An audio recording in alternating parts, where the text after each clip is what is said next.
যশস্বী লেখক কবি সুবক্তা অক্ষত গুপ্তাৰ মনোজ্ঞ বক্তৃতাৰে উজ্জীৱিত হ'ল শৰৎ মহন্ত স্মাৰক বক্তৃতানুষ্ঠান।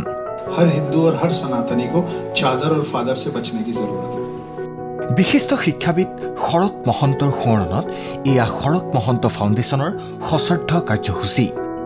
মহানগৰীৰ ৰয়েল গ্লোবেল বিশ্ববিদ্যালয়ত 1 মে বৃহস্পতিবাৰে শিক্ষাবিদগৰাকীৰ উপজা দিনৰ সৈতে সংগতি ৰাখি আয়োজিত হ'ল এই বক্তৃতানুষ্ঠান। ৰাজ্যপাল লক্ষ্মণ প্ৰসাদ আচাৰ্যই উদ্বোধন কৰা অনুষ্ঠানটোত অংশগ্ৰহণ কৰে বিভিন্ন ক্ষেত্ৰৰ বহু বিশিষ্ট ব্যক্তিয়ে। বৰ এটা ধুনীয়া ভাষণ দিলে।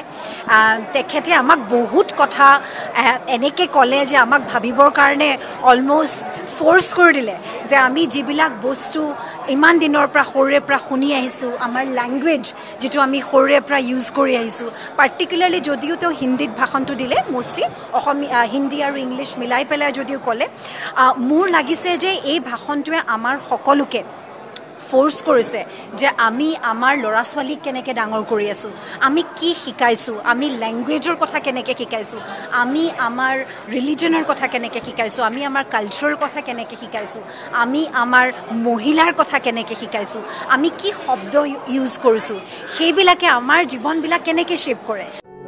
মানৱ অধিকাৰৰ অগ্ৰণী প্ৰবক্তা শৰৎ মহন্তৰ বৰ্ণাঢ্য জীৱনৰ আলোকপাতৰ উদ্দেশ্যে শৰৎ মহন্ত ফাউণ্ডেশ্যনে প্ৰতি বছৰে আয়োজন কৰি আহিছে এই স্মাৰক বক্তৃতানুষ্ঠানৰ।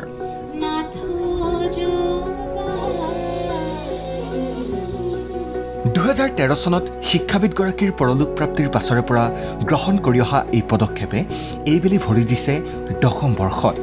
এই অনুষ্ঠানত মুখ্য বক্তা হিচাপে অংশগ্ৰহণ কৰে আন্তঃৰাষ্ট্ৰীয় পৰ্যায়ৰ খ্যাতিসম্পন্ন লেখক কবি তথা সুবক্তা অক্ষত গুপ্তাই।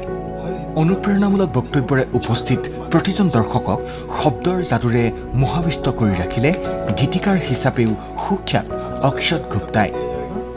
आपकी महिलाएं खत्म कर दी जाएगी तो आपकी पहचान खत्म हो जाएगी। आपके बचपन में भी आपको कहानियां आपकी दादी सुनाई होंगी, आपकी मम्मी सुनाई होंगी, आपके नाना दादा और पिता नहीं सुनाई। Bureau report ND24। आपका कल्चर, मेरा कल्चर, हमारा कल्चर हमारी महिलाओं से, तो मेरा एजुकेशन सिस्टम और मेरा कल्चर खराब कर दीजिए और मेरी महिलाएं।